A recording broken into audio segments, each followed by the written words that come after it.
Hey, Dulles family, we're super excited to be with you today. I used the word super, didn't mean to do that, honestly. We really are glad you're all with us. We've got a lot to celebrate today. We celebrated your birthday this week with some ice cream cakes. It's technically last week. Okay. We're recording it this week, but it was technically last week. That's true. That was fun. Yeah, it was 29. Just before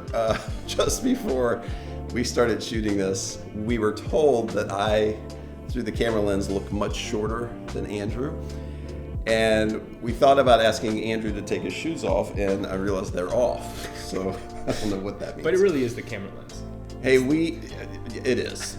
Yeah, we're essentially the same height. Yeah. Hey, we just want to applaud all of you for the collection of chili kits for our neighbors that could really go today without a meal, and we have fixed that problem. At least the Dulles South Food Pantry told us that everyone who needs a meal that they are aware of this weekend will have one. It was 120 chili kits. You had said our goal was 100. Christina and I had announced our goal was 80. Somehow we got that mixed up, but we hit 120, and we just want to thank you guys. Yep, and a lot of work went into it. There were several families that we just want to thank, especially Chris and Linda Cable, Chip and Deanna's. Yep. Also accepting kits to be able to be a collection site. That was a huge help. Many kits came to their porches as drop-off locations. Mm-hmm. And those of you who are watching online as well, some of you guys gave to the project, which helped us also get to that goal. We were able to buy several kits with the money that you guys donated to the project. So I don't know who exactly, we don't know, but Christina told us that multiple people gave from around the country, those of you who join us every week. So thank you guys so much. Yeah, we're really excited to do these projects all together collectively as a church, and we just couldn't be happier. So way to go. You had mentioned the weight, what was it? It's 1,300 pounds of chili. 1,300 pounds. Yes. You had asked me what weighs 1,300 pounds, and I said an elephant. I think an elephant weighs more than 1,300 pounds. Yeah, so maybe a very small elephant, but like a newborn elephant. A newborn elephant, I'm going to guess, weighs 1,300 pounds. But seriously, that's a lot of food and chili kits. We're so grateful to be a part of this church with you. Hey, and I just want to challenge you. Can I challenge you for a second? When it comes to giving and people giving from just watching online from different parts of the country, we are limited here by a very tight budget. We don't talk about this often. Our directional team told me recently, hey, be open about this. Be transparent about it. Obviously, like with any budget, we're limited in our scope and what we can do here and beyond by our giving. The giving that happens through our mobile app, that happens through our website, and now, starting today, in our lobby. We now have a giving box in our lobby. And I just want to read something here about God's heart. God directs us to give to our particular church, the church that we are a part of. And he's pretty specific about why. And this is Paul talking in Corinthians about why we do this, why this started in the very first churches in the New Testament. Remember this, a farmer who plants only a few seeds will get a small crop in return. But the one who plants generously will get a generous crop. You must each decide in your heart how much to give, and don't give reluctantly, and don't give in response to pressure. That's our heart around here. It's why we go sometimes weeks or even longer without mentioning giving. We really don't want anyone to give out of obligation, and yet everything we can do around here is because of your giving. There's no outside source. People sometimes think that we receive offerings from seminaries or from other churches. We're not a part of a denomination. It's all from what you and I, what we collectively give. Paul goes on to say, God loves a person who gives cheerfully, and God will generously provide all you need. Then you will always have everything you need and plenty left over to share with others. This is his promise to those of us who give generously, that he will continue supplying to us so that we can give in the future generously. For God is the one who provides seed to the farmer and then bread to eat. In the same way, He will provide and increase your resources and then produce a great harvest of generosity in you. And so we say this here, that God isn't looking just to meet the budget or to extend the budget so that we can do more of what we have planned or what we'd like to do here. Ultimately, He's trying to develop in us a heart of generosity. And so will you give with us? Those who do give, thank you so much for making all of this happen. And if you haven't given, or if it's time to reconsider your worship to God and your gifts here to Dulles Church, would you do that?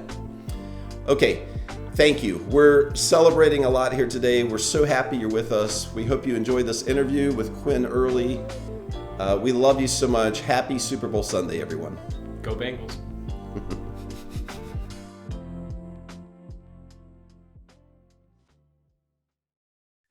Hey, Quinn, it's really good to see you again. Good to see you too. Had the privilege of meeting you last year before the film festival. Mm-hmm. And yeah, happy Super Bowl Sunday. Yeah, no, absolutely. Same to you. Should be a good one. Yeah, so 12 years in the NFL. I remember you. I remember your jersey with the Chargers, the Saints, the Bills, clearly. I didn't know until I met you that you also played for the Jets your last year, right? Yeah, that's a funny story we can get to. But yes, I did. With the Jets, yeah. So, with all the Tom Brady talk of 22 years, 12 years may not sound like a lot, but it's actually a serious career. I mean, very few players play 12 years. How do you sum up your football experience? Well, first of all, just got to, give all the credit to God. I mean, just very fortunate. How I approached the game was I worked extremely hard in the off season, and I stayed extremely focused during the season. And, I was very fortunate, and I think I went something like 8 or 9 seasons without missing a game or something like that. I think a lot of that is my preparation, but probably even more than that is luck. It's just such a brutal game, as you know, and to be able to stay relatively healthy, throughout my career is just a blessing, and I'm very thankful for it. But again, I worked extremely hard, I stayed extremely focused, and I was just fortunate enough to fool enough people to allow me to stay in that league for so long. Yeah, no kidding. And it's obviously led to a lot of opportunities for you. It's one thing that just really stood out to me when we met, and I actually got to interview you for the film festival. Not only are you've got your hands in a lot of exciting things, but I could tell that you're influencing a lot of different people groups. We'll get to filmmaking here in just a moment, but you became a stunt man. You've done some stunt double work. Mm-hmm. I know for Will Smith. What has that life been like? It's been pretty phenomenal, actually. How I got into stunts was one of my best friends from college, a gentleman named Bill Perkins. Was a teammate of mine at Iowa, and we've just remained brothers, through all these decades and all these years. So around 2010, he calls me and he says, "Hey, come be in my movie this weekend." And I was like, "Sure." I had nothing else going on, and got there. And next thing I know, I was hanging out the back of a truck shooting a machine gun, and then they paid me for it afterwards. And I was like, "Are you serious? Like, yeah, I get paid for that?" And so I became friends with the stunt coordinator, and I just asked him how I go about, doing this as a profession. And he kind of gave me the blueprint, and I just built the house from there. I just worked extremely hard and hustled and made connections. And, I've been doing it ever since, and really fortunate to, have been able to double Will Smith on various projects. And, we're the same size and, same kind of build and everything. And, he's just a really great guy, and I feel very fortunate to have been able to work with him and hopefully more in the future, along with other pretty prominent actors. So it's been a great ride so far. Yeah, I don't know. This may not be a question I should ask, but just before the festival, you told me that another studio had just kind of reached out to you about a series. Yeah, that's kind of future kind of work, maybe related to The Mandalorian. I don't know if that's Yes. anything you can speak Well, to. actually, yeah. So I was supposed to double Carl Weathers, Apollo Creed, which again, another childhood, that would be a dream to double him. And No that kidding. but I was supposed to work on there. That kind of went away, but stuff always comes up. So I'm sure I'll get a chance to work on that show eventually. And, that's all part of my bucket list. So, part of my bucket list was I wanted to work on something Star Trek, which I've done, something Star Wars, which I'm still, knocking at the door on that one, but I think that'll happen. And then I always wanted to do a Western, and I got to do that last year. I got to work on the movie The Harder They Fall. It's with Idris Elba, and that was a lot of fun. Wow. A lot of fun. So I've gotten to do some of my bucket lists within the Hollywood realm, so it's been a lot of fun. Yeah, it's exciting stuff, Quinn. So let's talk about your film. This was fascinating to me. This is how we met. Mm-hmm. You made a film about Frank Holbrook. I've learned a lot about him. I never knew the name, never knew the story. You're really bringing this story to the attention of the sports world and beyond. So you mentioned being an Iowa Hawkeye. He was the first Black college football player in the state. Is that right? That's right. So going back a little further, his father, James Holbrook, was actually a runaway slave. He ran away from his captors when he was 12 years old, and he ran into the safety of the Union Army, and he met this Captain Lloyd Dillon, and Captain Dillon was from Iowa City.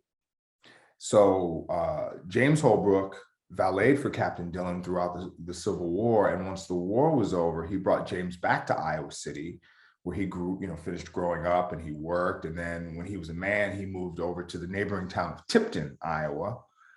And then he got married and had a family. And Frank Kinney Holbrook was his son. And he was a phenomenal athlete. He was a two-sport athlete. So he ran track and played football. And then when it was time for him to go to college and Iowa came calling, the Holbrook family couldn't really afford to send him to Iowa. So the townspeople rallied around and they raised money and gave it to the family so that Frank could go to college, which is a pretty phenomenal feat back in 1895. And, but it was, Tipton was predominantly a Quaker town. And, in the Quaker religion, they believe that all men truly are created equal. They don't see skin color.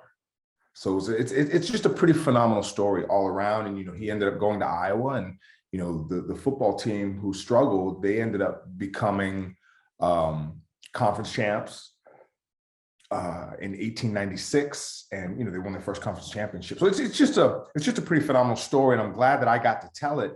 And as you mentioned, you really didn't know who he was, and a lot of people didn't. And I was really surprised, even at the college and in the football program. And so to be able to bring his story to light and share it with people just allows, some really important history to be told. And me to be able to tell that story is just extremely humbling. And it's just been a great experience. Yeah, just personally, an impact the film had on me. I remember the first time I saw it, being blown away at how he was being cheered for at Hawkeye games, and then couldn't even eat with the team, for instance, as an example, like after the game, and how with all the struggles and challenges he faced, he ended up helping lead the team to a championship. It's really an inspiring story. I was super impressed. It's your first film? Actually, no. I did a short film called Just Baked Cookies And it basically was about a young man struggling to transition from boyhood into manhood. And he's an anger problem, right? So he gets into fights and stuff. And his mother passed away years before. So he's being raised by his pops, his grandfather Pops. And Pops takes him down to the local MMA school. He becomes fast forward. Oh, so let's go back a little bit. So every time the kid gets in trouble, Pops bakes him cookies and brings him cookies into his room. And you know, he says, Pops, how come every time I get in trouble, you bake me cookies? Because cookies make you realize that no matter how bad things get, they always get better with time, but mostly that you're loved. Fast forward a few years, the kid becomes an MMA world champion. He's doing an interview and he pays homage to all the people that have helped him along the way, but especially his Pops. He goes to visit Pops. Pops now has Alzheimer's and is in an Alzheimer's care facility. The young man goes in with a bag. He sits down with Pops. He reaches into the bag and he pulls out cookies, and him and Pops eat cookies together. So that's my first film. It's a short film.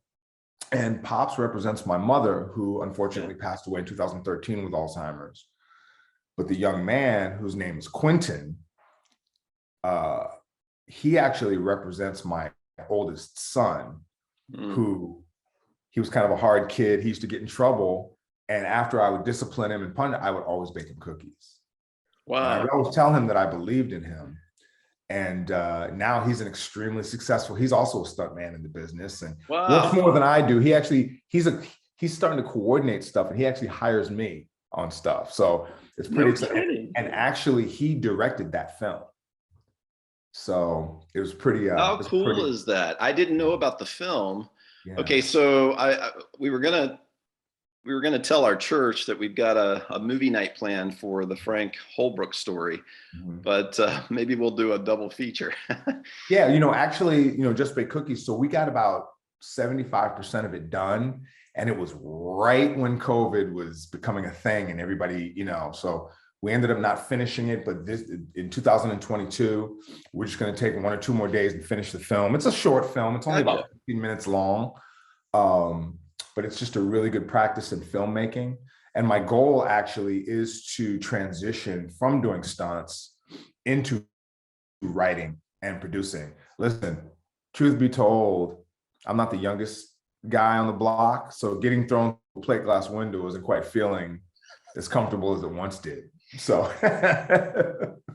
making so anyway, but I'm having a lot of fun with the whole process. It's a lot of fun. Man, good. That's good stuff, Quinn. All right, the Super Bowl is such an enigma, and it's an anomaly today, even in the business world, and how far its reach expands just all around the world. You know, when billions of people watch something on television, it's, you know, there's nothing like it. So I wanted to talk for a few minutes today about influence. And you and I've chatted about this, but let's just start with what influence means to you. Absolutely. So when I was growing up, you know, my father left. I have 2 older brothers, but they're 7 and 8 years older. So by the time I was 11, 12, you know, they were off into their lives.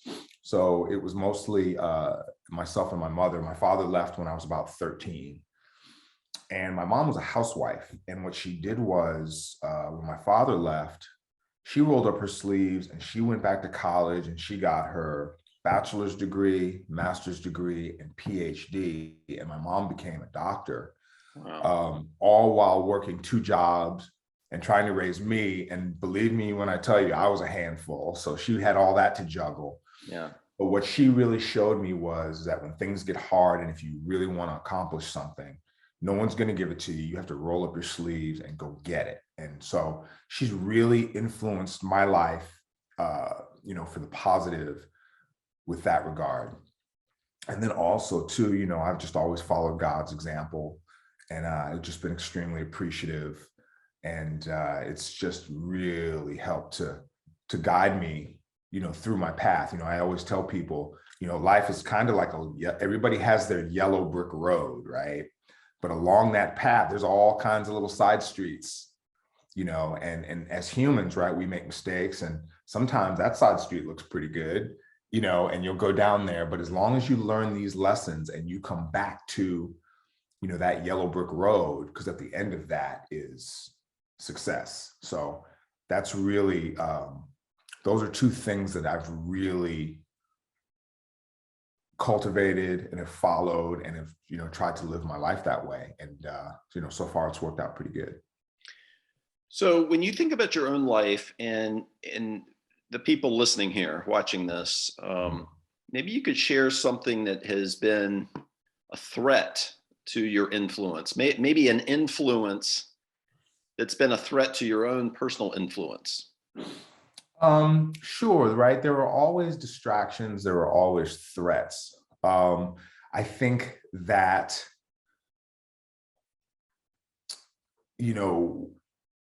one of the biggest threats to me and things that I try to share with others is the fact that it's always easier to believe the bad stuff than it is to believe the good stuff, right? For example, if, I tell you, how handsome and successful you are and how much I look up to you and how awesome you are, it's thank you so much. I really appreciate that, but it won't take long for that to leave your head, right? But if I insulted you and told you what a jerk you were, and then, insulted you and then hung up on the Zoom call, right? That's going to stick with you a while. Remember that time about 5 years ago, Quinn Early, what a super jerk here, that kind of stuff, right? Yeah. So it's always easier to believe the bad stuff. You can't do it. You won't do it. You can't be successful. Why would you try to do that? It won't work out, right? And I think a lot of times that's people's own insecurities that they try to turn around and put off on others because they didn't want to pursue their dreams or be successful. They don't think, how could you possibly do it? It's that kind of thing. And also along the same line is what we say to ourselves, right? I'm dumb, I'm stupid, I can't do it. What if this happens? What if they think that about me? What if, so I think it's really important, especially for young people, right? Yeah. To always have a positive voice in your head. I have to tell you that when I played football, whether it was true or not, I would always tell myself, I'm the best player out here. This is in my head. I'm the man. If they keep one wide receiver on this team, it's going to be me. That was my dialogue. And whether it was true or not was irrelevant. That's how I approached it. Yeah. And I wasn't the biggest, strongest, fastest, but I worked harder than everybody else.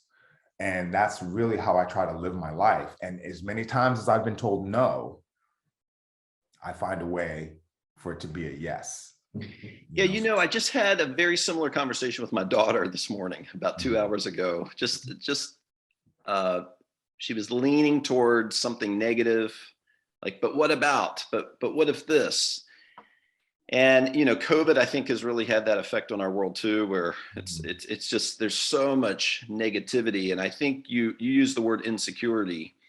How have you, like in a practical way, how would you say, we talked about our shared faith, back in the fall, in following Jesus. How would you say Jesus has practically given you security or confidence, or how has your faith influenced you away from the what ifs or the but what abouts, the negative moments, the words that are breaking or ugly, toward a future that's good?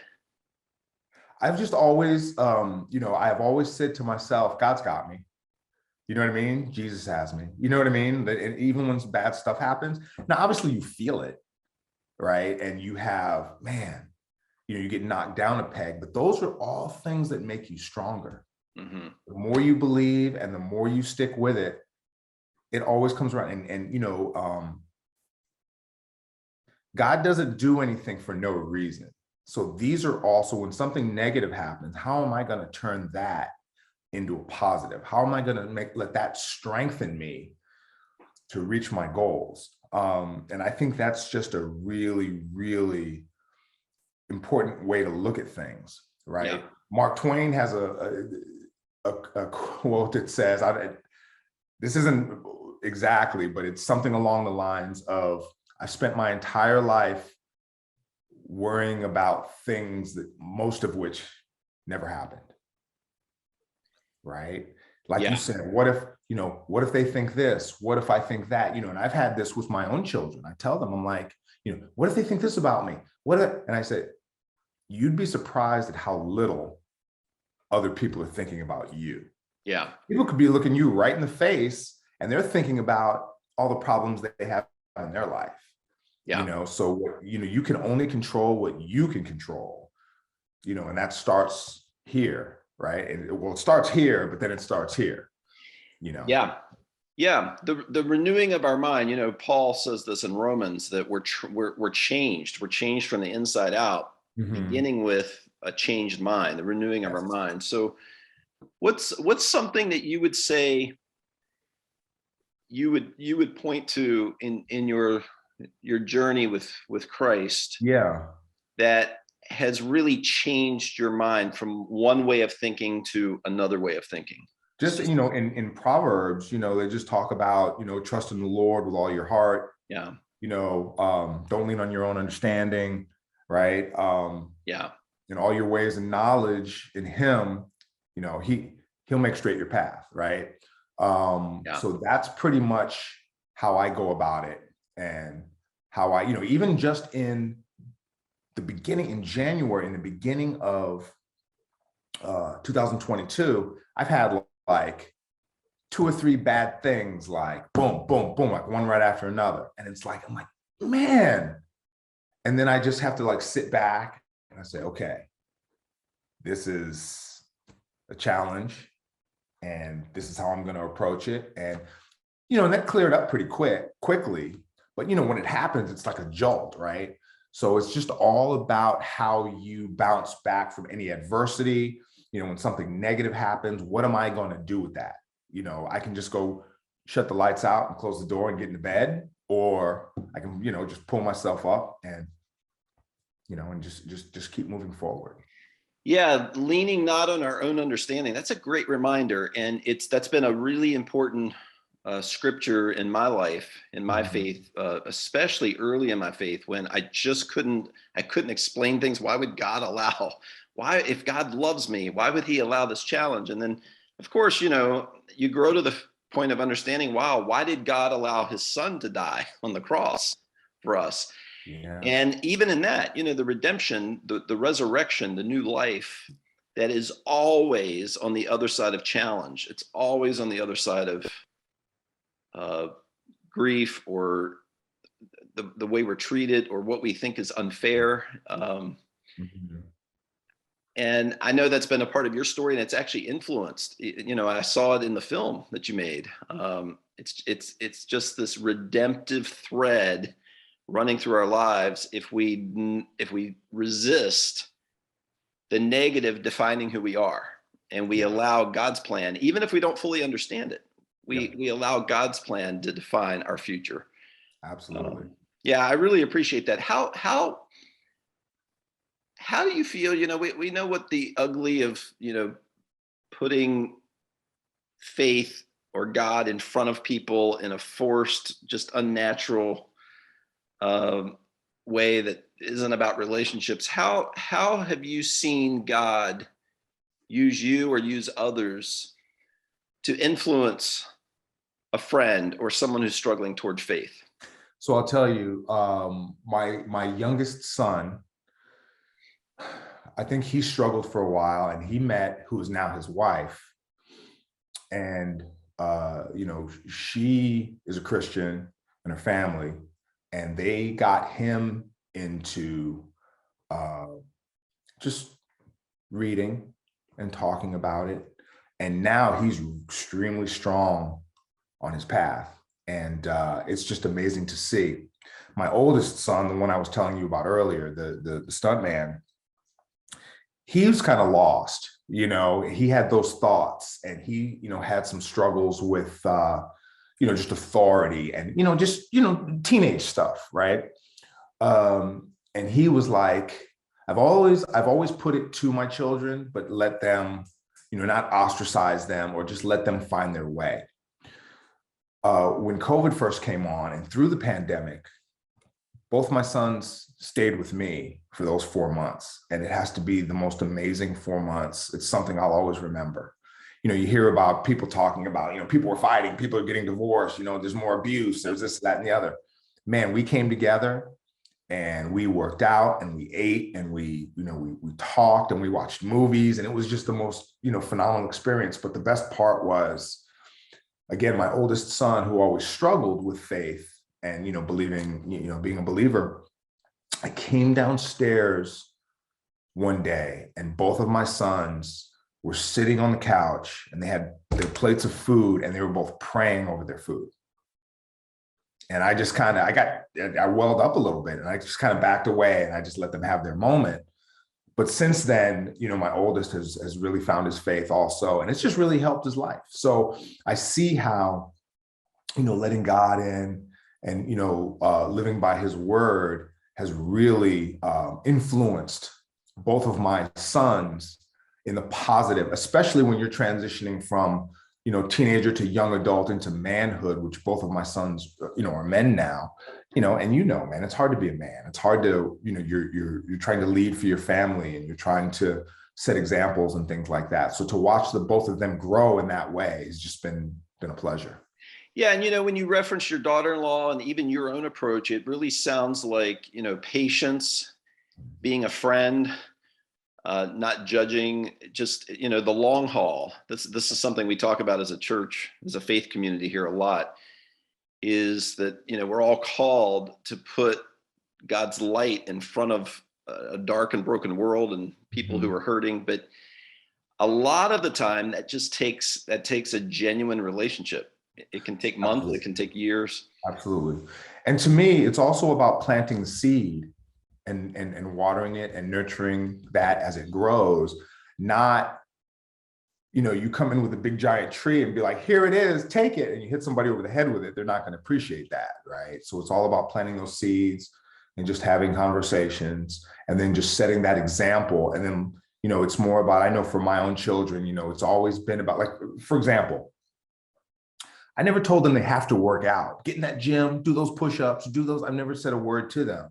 They've just always watched me work out and live that kind of, fitness lifestyle and eat properly and do that kind of thing. And now both my sons do that, not because I told them you better do it, just because they've watched me and I've set that example for them.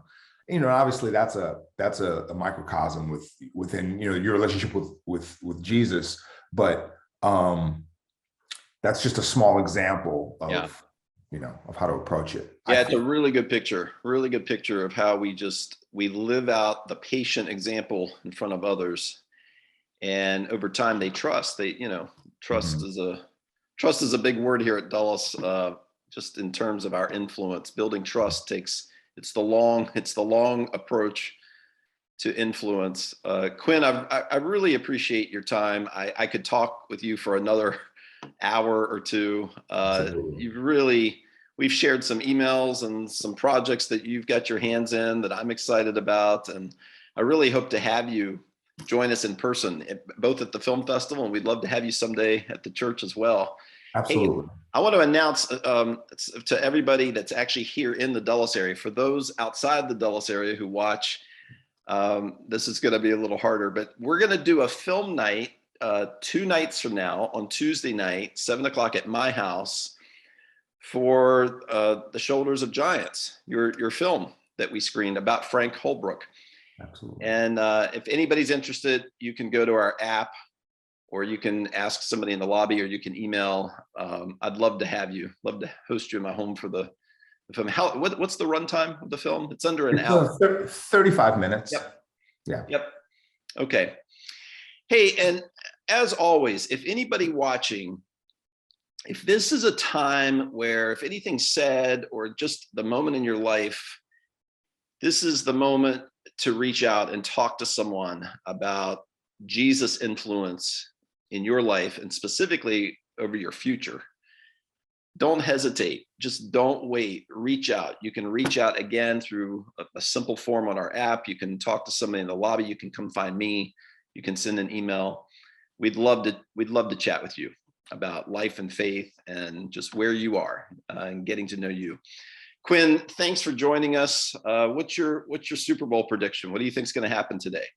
Well, that's a tough one, man. I mean, God, the Bengals have just really just taken it by storm. I'm gonna have to go, I think, with the Rams, just the veteran team, but who knows, man? This thing has just been such a toss-up, and there's been some great games. Really, those playoff games were phenomenal. So, really doesn't matter to me. I just want to see a good game, have some good food, family, friends, and good luck to both teams. Yeah, me too. It's been, I don't remember a playoff season ever like this that's been so exciting. I think it's been so good for the NFL.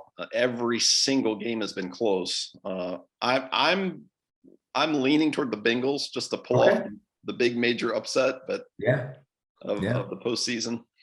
All right, Quinn. Hey, I look forward to chatting with you again. Thanks so much for joining us. Absolutely. Thanks, Brad. Hey, happy Super Bowl Sunday, everybody. We love you a lot.